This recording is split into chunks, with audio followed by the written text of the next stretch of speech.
Alright, so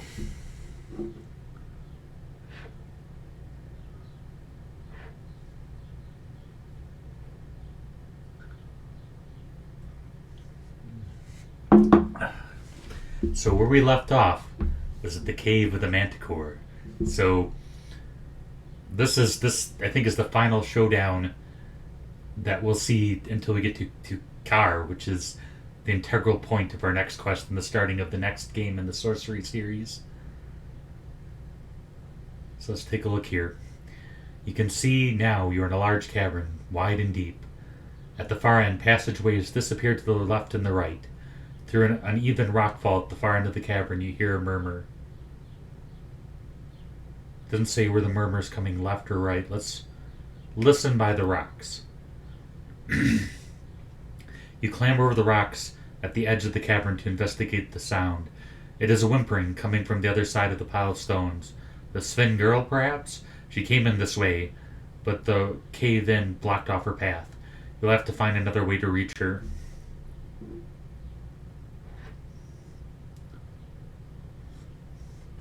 So what do you think, gang? Should we go left or right? I'm trying to think. I think we went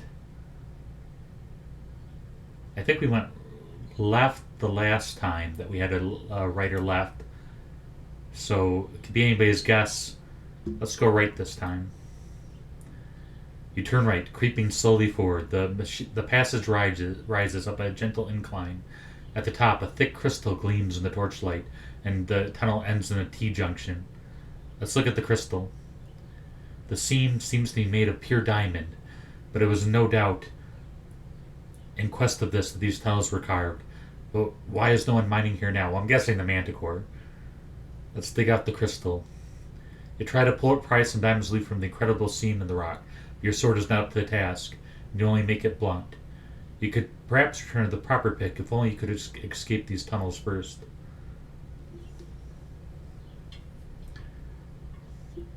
So we went right this time, let's go left.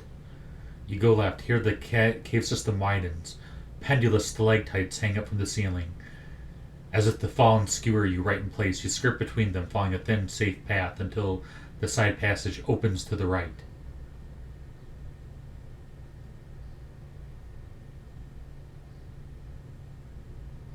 Let's go right. You take a right-hand tunnel. After a few minutes, walk up a shallow incline, you begin to hear something distant, a low rumbling. Let's wait and see. You wait to see what happens. The rumbling gets loud, and then your hair stands on end, as you can see a large, rounded boulder rolling swiftly down the passage towards you. The rock is almost a perfect fit for the tunnel, and is increasing its speed as you dither.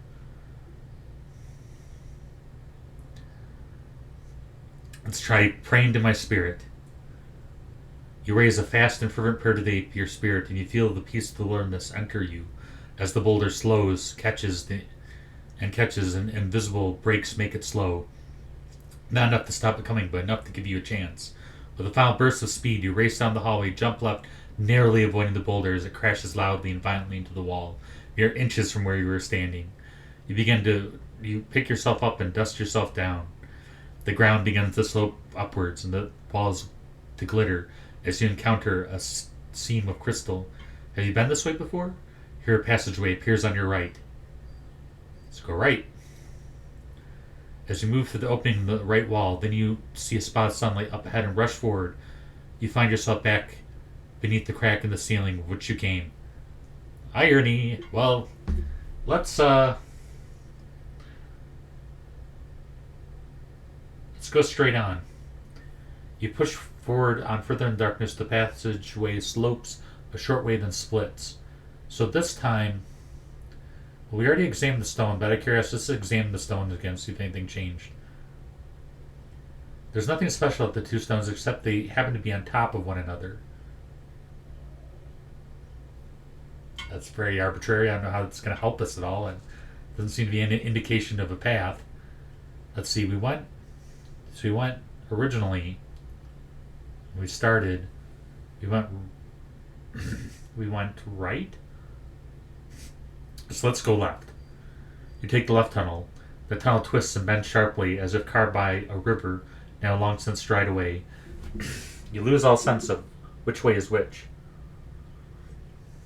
except to keep going forward, where the passage you are following finishes at another fork. There's a stacked pair of stones here as well. Interesting, so we're seeing a pattern with these stones. But it doesn't say whether the stones are on the left or the right. Let's go left again. You slip through an opening in the left wall. The going is suddenly more difficult, and you realize the tunnel is climbing quite a sharp gradient.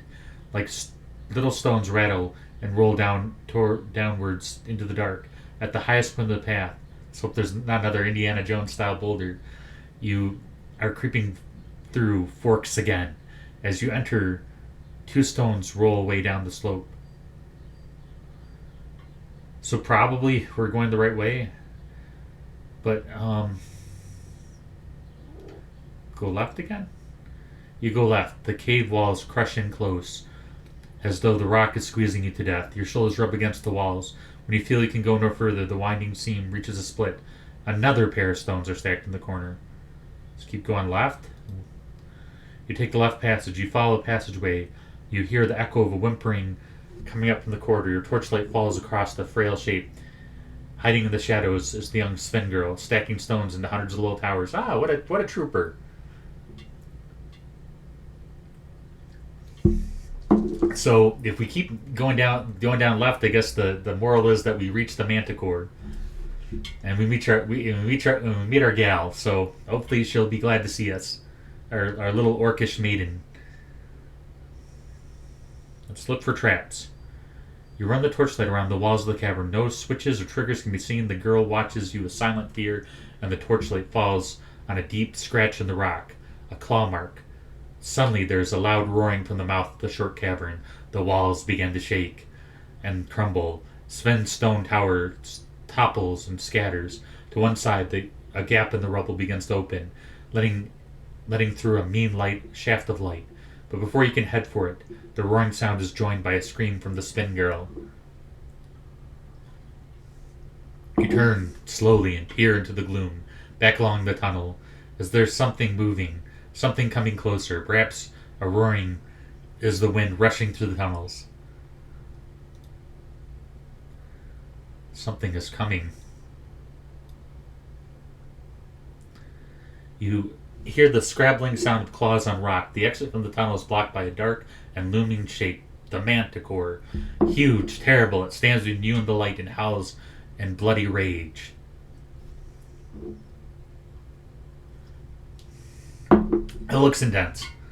Alright guys, I'm all caffeined up, so we got this. We're ready to go. We look at the creature.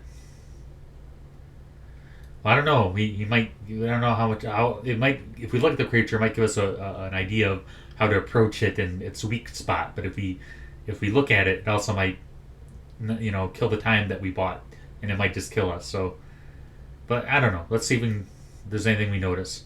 Manticore is a foul hybrid created by the evil sorcerers of old and steeped in bitter self-hatred.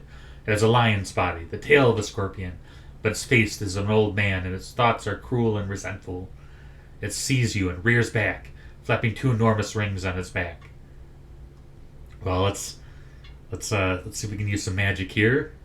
You ready to spell? Cast a spell. Alright, we're gonna think very carefully about what spell we choose, because this could mean life or death for us. Alright, let's try.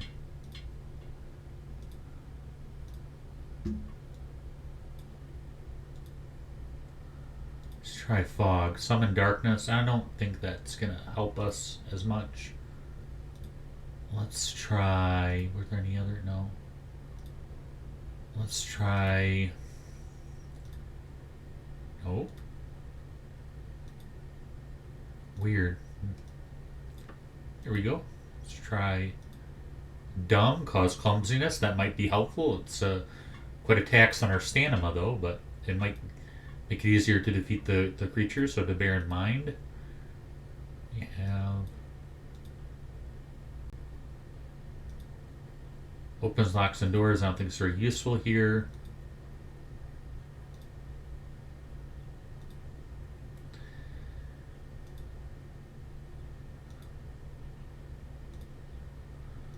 in some darkness. Like we're getting back around to where we were. I can't remember if we tried the P or the H yet. Pep causes strength. We don't have fire water. It's the H. Huff creates wind. We don't have a gale horn.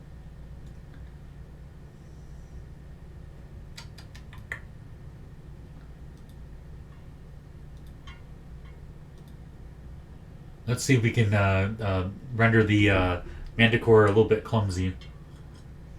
And hopefully that will help us. Do you... You complete your enchantment and the Manticore seems to stagger and trip, one foot colliding with the other, and its sting has become tangled in its wings. You have slowed it down.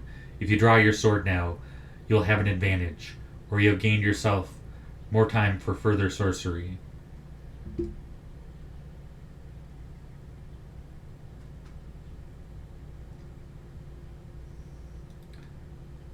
See if we can cast another spell, though that was quite taxing on our stamina.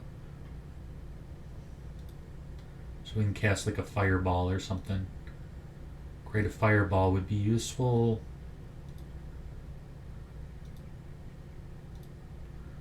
Summon a goblin. I don't think a goblin can take on a Manticore that easy. What about our giant? Can we summon? No. Or if we can summon because of a giant tooth, maybe we can summon a giant. Talk with animals. Oh,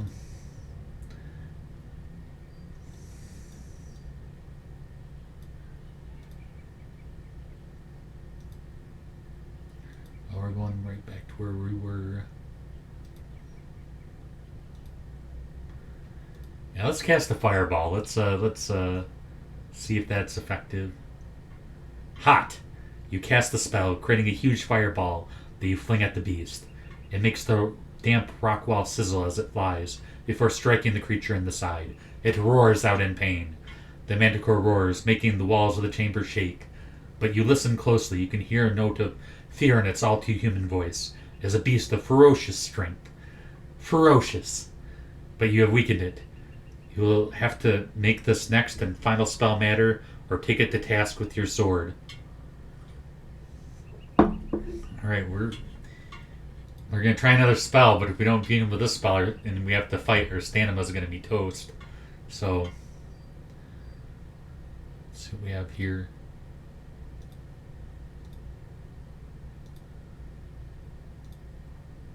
I think the Manticore is probably intelligent.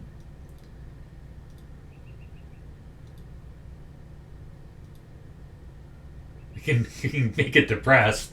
It's so depressed. It can't fight. It doesn't want to fight.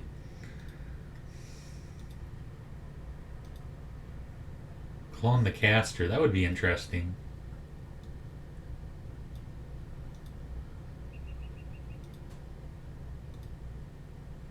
It's teleportation.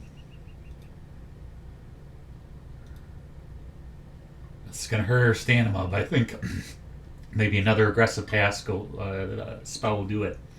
Let's create lightning. Summoning all your concentration with the spell, creating a lightning bolt that bristles in your palm. As you fling it towards the streaker, towards the creature, it strikes the Manticore full in the face, its mane catching alight. The monster howls in rage, and later moment is on you. You draw your sword and close in on the slow and fumbling beast, eyes focused tightly on the terrible sting, but you have half killed it already. Alright, well, the good news is that we have killed it. The bad news is we have killed ourselves. This is looking pretty bleak for us. I don't know if we're going to get out of this live game. Alright, so we'll charge. Ooh. Ow, we should have defended. Let's defend. Yeah, guys, I think this is it. I think we should have just attacked it. Okay, so -2.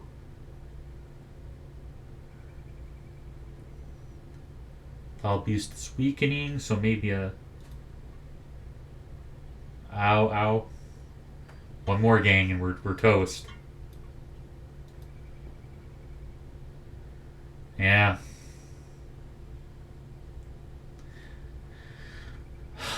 The creature whips out its vicious tail. The Sven girl screams.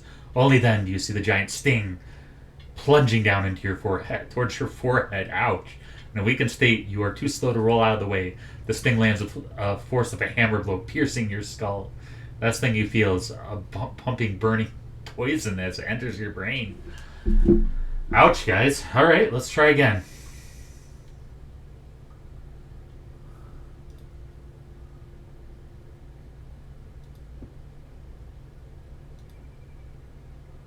Yeah, we're out of anything that can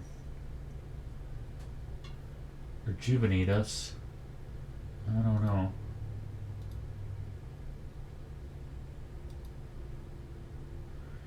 Yeah, let's go back. Let's give this a little redo. Let's go ahead and let's just fight the creature. Yeah.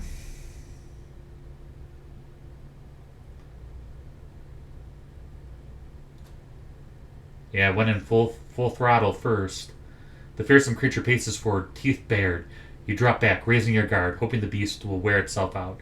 Then at the last moment, the Manticore pounces, all claws up the ground, and bared to plunge in your flesh. You brace yourself as it comes down, and leap aside at the last moment, claws raking for your skin. For a moment, it is close enough to smell its warm, fetid breath. Let's defend. Again. Yeah, this is not good. Alright. You remain hidden. The Manticore makes a nasty swipe with fearsome claws, but you duck and escape real injury. The Manticore shifts away and opens its enormous jaws, which look so human, contain an impossible number of teeth, each dripping with a number of saliva. Let's just go for it. Let's do a full lunge. See if we... Yeah, alright. Now we're kind of on par with it, I think. The creature snarls and stamps its jaws. You must finish the monster before it finishes you.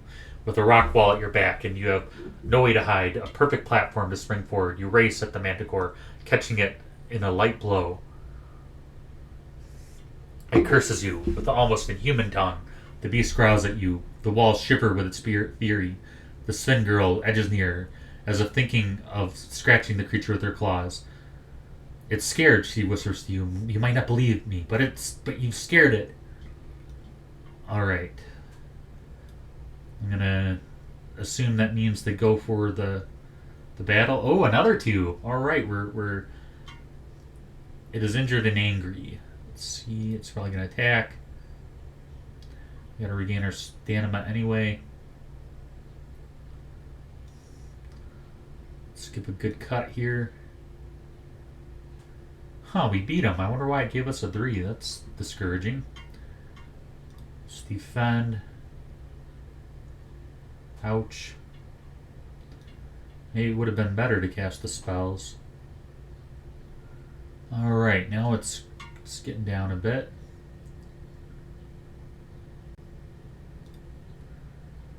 Defend.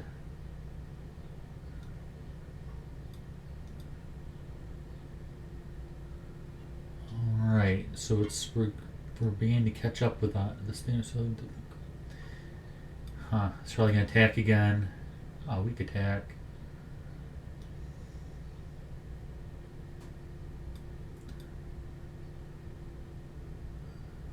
Alright.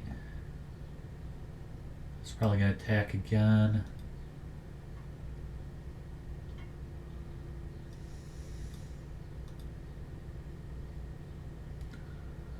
Alright, now we're on par with it.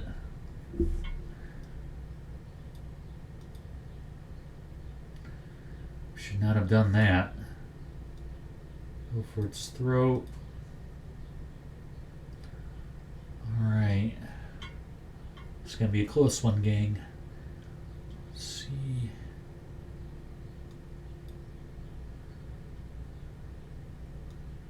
Let's defend real quick. A chance to recover. Hopefully that will be enough to... Okay, this is getting close, guys.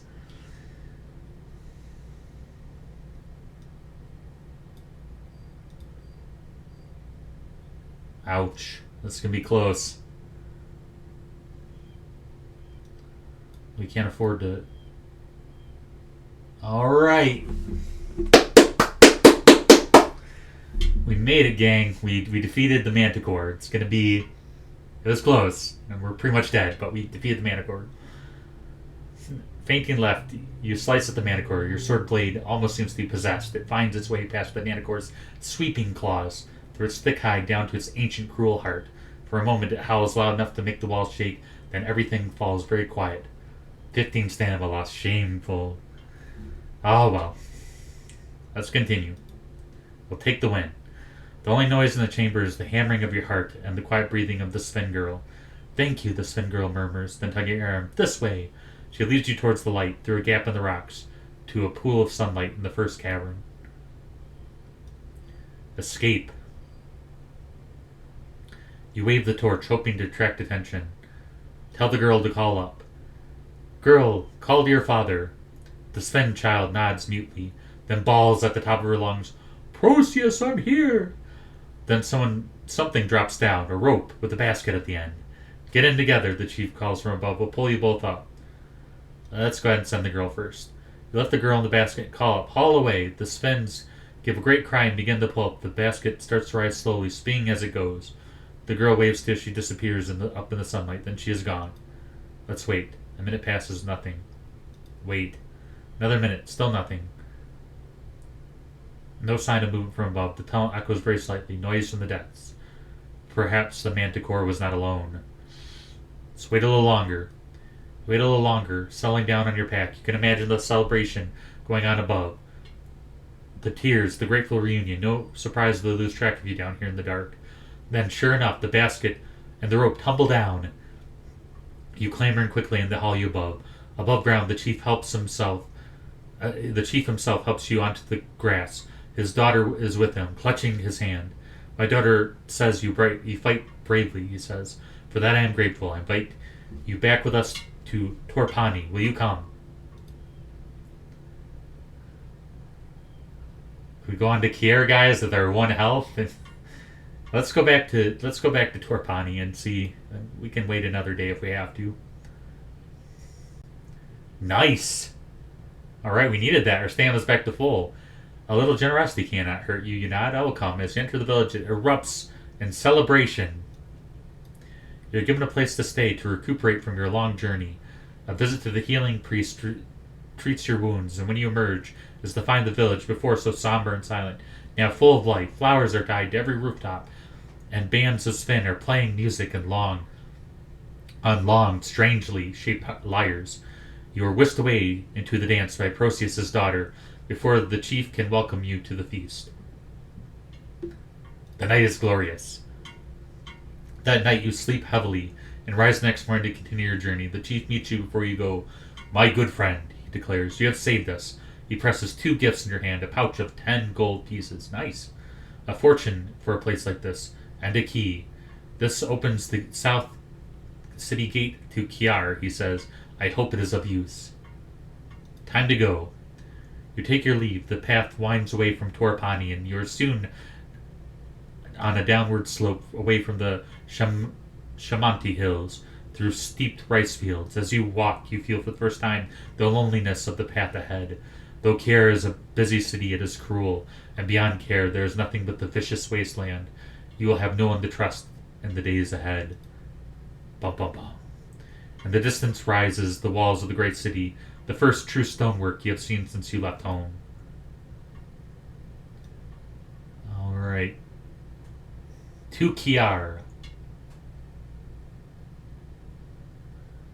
Hey! Alright, so we've gotten through Steve Jackson's Sorcery Part 1. There are four installments.